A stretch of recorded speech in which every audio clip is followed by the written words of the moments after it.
C'est la prunelle de Joël.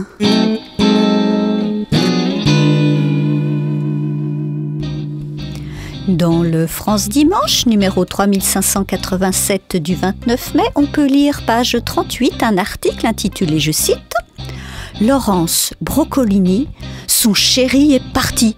Point d'exclamation. Il est parti. Je cite encore, « Désespérée, elle lance un appel au secours. » Au secours. Je cite plus loin, « Laurence en aurait-elle quelque peu délaissé Michael ?» Oh merde. Je cite toujours, « De nombreux internautes avaient remarqué qu'elle ne faisait plus jamais allusion à sa tendre moitié dans ses messages, comme s'il était absent de sa vie. » C'est pas possible. Je cite toujours et encore. Et c'est pour sa fille, encore plus désespérée qu'elle, que l'animatrice a recouru aux réseaux sociaux pour lancer son appel au secours. Lancer son appel au secours ? C'est cela, oui. Ah, mais pourquoi ? Pour dire « Au secours, mon chéri est parti ?» Ah, c'est chelou. Oui, c'est chelou. Je cite encore et toujours, complétant son SOS d'une photo du disparu.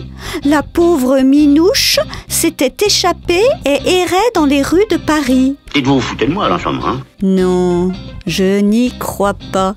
Le chéri parti en question est sa chatte.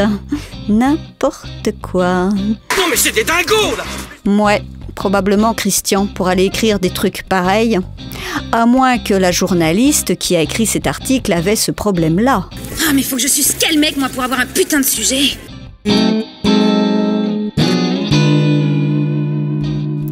Dans le Jour de France, numéro 51 de juin, on peut voir en couverture la tête rieuse de Julie Gaillet, toute dents dehors, et lire en gros, je cite, « Julie Gaillet, les secrets d'une dame de cœur, tout à la joie de devenir première dame. » Hymne à la joie, s'il vous plaît.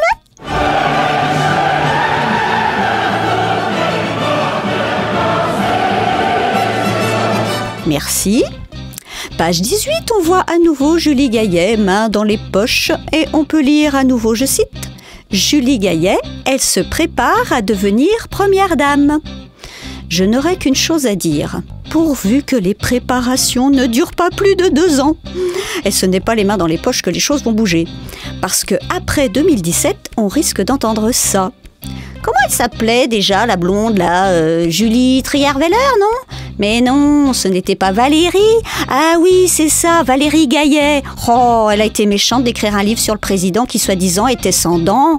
Oui, mais c'est parce qu'il était tombé en scooter. Il avait dérapé en allant la voir chez elle. Ah oui, ils ont eu un fils qui s'appelait Léonard, je crois, non ? Non, Léonard, c'était le fils de Julie Trierweiler, la maîtresse de Nicolas Sarkozy. Ah oui, c'est ça. Bah, c'est loin tout ça. J'ai la mémoire qui flanche, je me souviens plus très bien quel pouvait être son prénom et quel était son nom.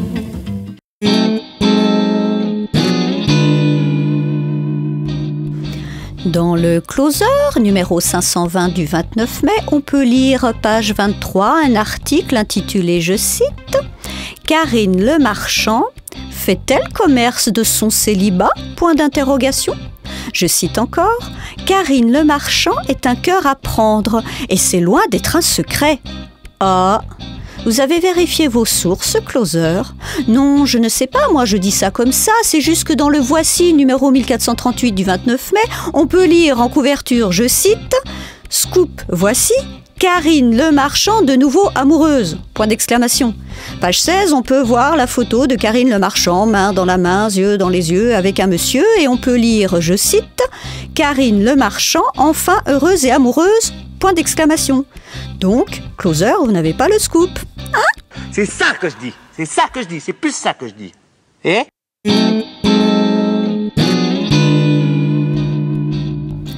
Dans le Voici, numéro 1438 du 29 mai, on peut lire en couverture, en gros, en noir, je cite, « Communiqué judiciaire.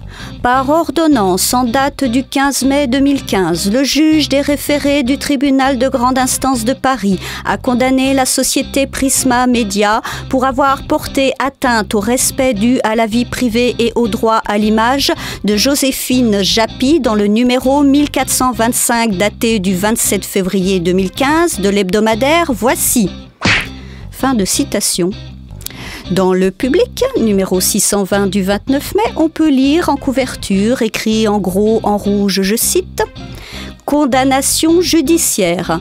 Par ordonnance du 28 novembre 2014, le juge des référés du tribunal de grande instance de Paris a condamné la société Hachette Associés, éditrice du magazine Public, au paiement de dommages et intérêts provisionnels à Jennifer Bartoli pour avoir porté atteinte au respect de sa vie privée en publiant un article illustré de photographies la représentant et annoncé en page de couverture ayant pour sujet la révélation de son mariage secret en Corse, information inventée de toutes pièces par le magazine Public.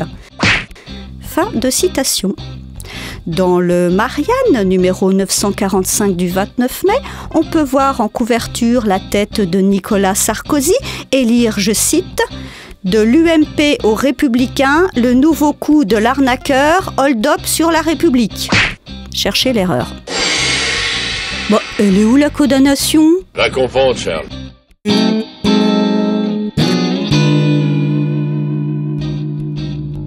Dans Le Point, numéro 229 du 28 mai, on peut lire un article intitulé, je cite, « Un café, virgule, une érection ». Je cite encore, « L'homme qui en boit 2 ou 3 tasses par jour connaît moins de problèmes d'érection que celui qui n'absorbe pas de caféine.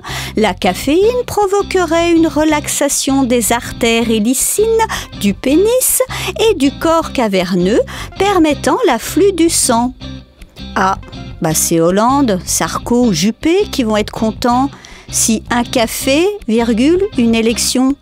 L'homme politique qui en boit 2 ou 3 tasses par jour connaît moins de problèmes d'élection que celui qui n'absorbe pas de caféine. La caféine provoquerait une relaxation des affaires épineuses et des promesses foireuses, permettant l'afflux d'électeurs neuneux sans mémoire et souvenance du passé. Et nous pourrons tous jouir encore et encore de leurs conneries. Ça continue encore et encore, c'est que le début, d'accord, d'accord.